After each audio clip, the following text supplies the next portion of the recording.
தலைமுறையின் விரைவு செய்திகளுக்கு வரவேற்கிறோம். தமிழகம், இந்தியா, சர்வதேச வணிகம், விளையாட்டு போன்றவற்றில் முக்கிய நிகழ்வுகளை பார்க்க இருக்கிறோம். முதலில் தமிழகத்தின் முக்கிய செய்திகளை பார்க்கலாம். ஆந்திர மாநிலம் சித்தூர் அருகே அடையாளம் தெரியாத நபர்களுக்கும் தமிழக காவல்துறையினருக்கும் இடையே துப்பாக்கிச் சண்டை நடந்ததாக தகவல்கள் வெளியாகியுள்ளது. கேட் சித்தூர் என்ற இடத்தில் தீவிரவாதிகள் பதுங்கி இருப்பதாக கிடைத்த தகவலை அடுத்து இன்று அதிகாலை அங்கு சென்ற தமிழக காவல்துறையினர் ஆந்திர காவல்துறையினரின் உதவியுடன் பதுங்கி கிடந்ததை அடைந்தனர். அங்கு தீவிரவாதிகள் துப்பாக்கியால் சுட்டதை அடுத்து காவல்துறையினரும் பதில் தாக்குதல் நடத்தியதாக தெரிகிறது. தனி தெலுங்கானாவிற்கு எதிர்ப்பு தெரிவித்து நடைபெறும் போராட்டம் காரணமாக தமிழகம், ஆந்திரா இடையே 2வது நாளாக பேருந்து போக்குவரத்து பாதிக்கப்பட்டுள்ளது. பேருந்தில் திருப்பதி சென்ற பயணிகள் காட்பாடியில் இறங்கி அங்கிருந்து ரயில் மூலம் செல்கின்றனர். வேலூரில் இருந்து ஆந்திரா செல்லும் லாரிகள் மெட்டுக்குளம் சோதனை சாவடியில் நிறுத்தி வைக்கப்பட்டுள்ளன. சேலம் மாவட்டம் ஏற்காடு சட்டமன்ற தொகுதிக்கான இடைத்தேர்தல் வரும் டிசம்பர் 4ஆம் தேதி நடைபெறுகிறது. மனு தாக்கல் நவம்பர் 9ஆம் தேதி தொடங்குகிறது. மனுக்களை திரும்பப் பெற நவம்பர் 20ஆம் தேதி கடைசி நாளாகும். டிசம்பர் 8ஆம் தேதி வாக்குகள் எண்ணப்பட்டு அன்றே முடிவுகள் அறிவிக்கப்படும். அதிமுக எம்எல்ஏ பெருமாள் மரணமடைந்ததால் அங்கு இடைத்தேர்தல் நடைபெறவுள்ளது. இலங்கை மீனவர்களால் பிடிக்கப்பட்ட தமிழக மீனவர்கள் 4 பேர் யாழ்ப்பாணம் சிறையில் அடைக்கப்பட்டனர். இவர்களை 14ஆம் தேதி வரை காவலில் வைக்க உத்தரவிடப்பட்டுள்ளது. ராமேஸ்வரத்திலிருந்து நேற்று முன்தினம் சென்ற கிறிஸ்து, வேல்முருகன், முத்துச்சாமி, ரகு ஆகியோரை இலங்கை மீனவர்கள் சிறைப்பிடித்து நெடுந்தீவு போலீசாரிடம் ஒப்படைத்தனர். ஊர்காவல்துறை நீதிமன்றத்தில் இவர்கள் ஆஜர்படுத்தப்பட்டனர். சென்னை ராஜா அண்ணாமலைபுரத்தில் முன்விரோதம் காரணமாக ஒருவர் வெட்டிக் கொல்லப்பட்டார். ராஜா முத்தையாபுரம் பகுதியைச் சேர்ந்த செல்வனுக்கும் நொண்டி முருகன் என்பவருக்கும் முன்விரோதம் இருந்ததாக கூறப்படுகிறது. இந்த நிலையில் நேற்று இரவு செல்வனை நொண்டி முருகன் கத்தியால் வெட்டிக் கொன்றார். தப்பியோடிய நொண்டி முருகனை போலீசார் தேடி வருகின்றனர். திருவண்ணாமலை மாவட்டம் செங்கத்தில் 3 பேரை பலி கொண்ட பட்டாசு கடையின் உரிமையாளர் மணி கைது செய்யப்பட்டுள்ளார். விபத்தில் படுகாயமடைந்த 5 பேர் திருவண்ணாமலை அரசு மருத்துவமனையிலும் மேலும் 10 பேர் செங்கம் அரசு மருத்துவமனையிலும் சேர்க்கப்பட்டுள்ளனர். அமர் பட்டாசு கடையில் பட்டாசு அடுக்கிக் கொண்டிருக்கும் போது ஏற்பட்ட விபத்தில் கடை முழுவதும் இடிந்து தரைமட்டமானது. நாகை மாவட்டம் தலைஞாயிறில் உள்ள NPKR கூட்டுறவு சர்க்கரை ஆலையில் விவசாயிகளின் தொடர் முற்றுகை போராட்டம் முடிவுக்கு வந்தது. கரும்பு விவசாயிகளுக்கு கடந்த 6 மாதங்களாக வழங்க வேண்டிய நிலுவைத் தொகை 26 கோடியை தர முன்வந்ததை அடுத்து போராட்டம் கைவிடப்பட்டது. ஆலை நிர்வாகம் முதற்கட்டமாக 10 கோடி ரூபாயும் மீதி தொகையை 1 வாரத்திற்குள் வழங்குவதாகவும் உறுதியளித்தது.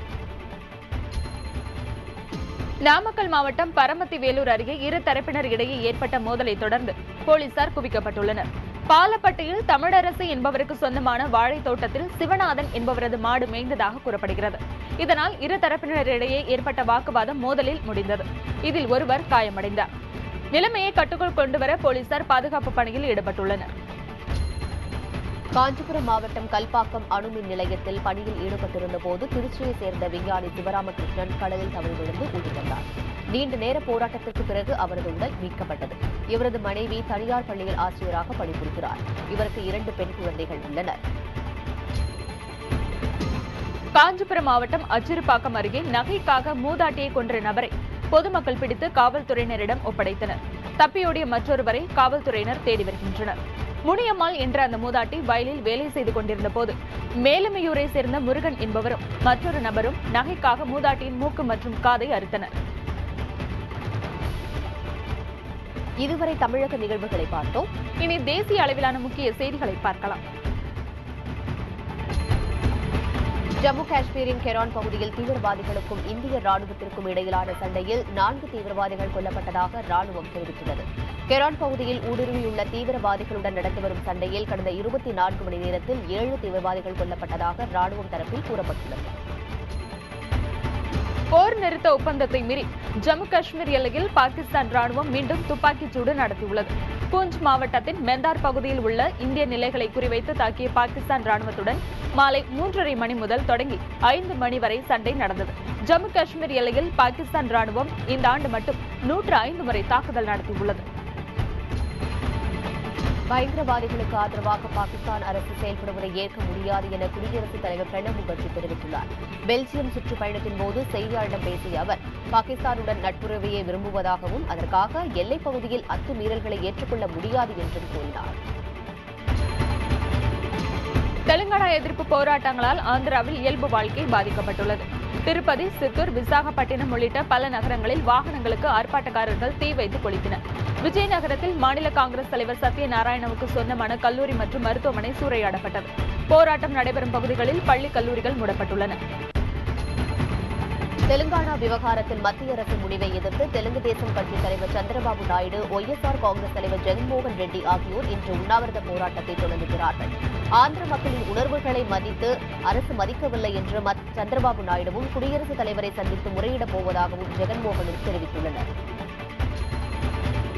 ஒருங்கிணைந்த ஆந்திராவை வலியுறுத்தி முழு அடைப்பு போராட்டம் நடந்து வருவதால் சென்னையிலிருந்து ஆந்திராவிற்கு இயக்கப்படும் பேருந்துகள் ரத்து செய்யப்பட்டுள்ளன.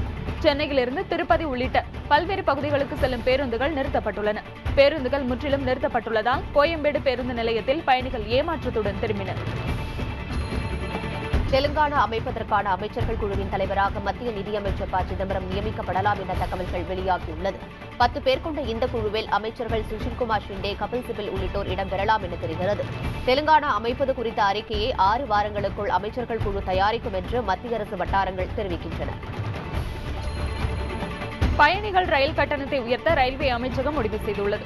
புதிய கட்டண உயர்வு வரும் 7ஆம் தேதி முதல் நடைமுறைக்கு வரும் என்று எதிர்பார்க்கப்படுகிறது. ஏசி மற்றும் படுக்கை வசதி கொண்ட ரயில் பயண கட்டணம் 2% அதிகரிக்கப்படுகிறது. சரக்கு கட்டணம் 1.7% உயர்த்தப்படுகிறது.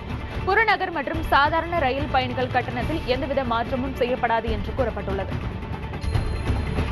டெல்லி உள்ளிட்ட 5 மாநில சட்டப்பேரவை தேர்தல் தேதிகள் அறிவிக்கப்பட்டுள்ளன. சத்தீஸ்கரில் 2 கட்டங்களாகவும், மத்திய பிரதேசத்திற்கு நவம்பர் 25ஆம் தேதியும் தேர்தல் நடைபெறுகிறது.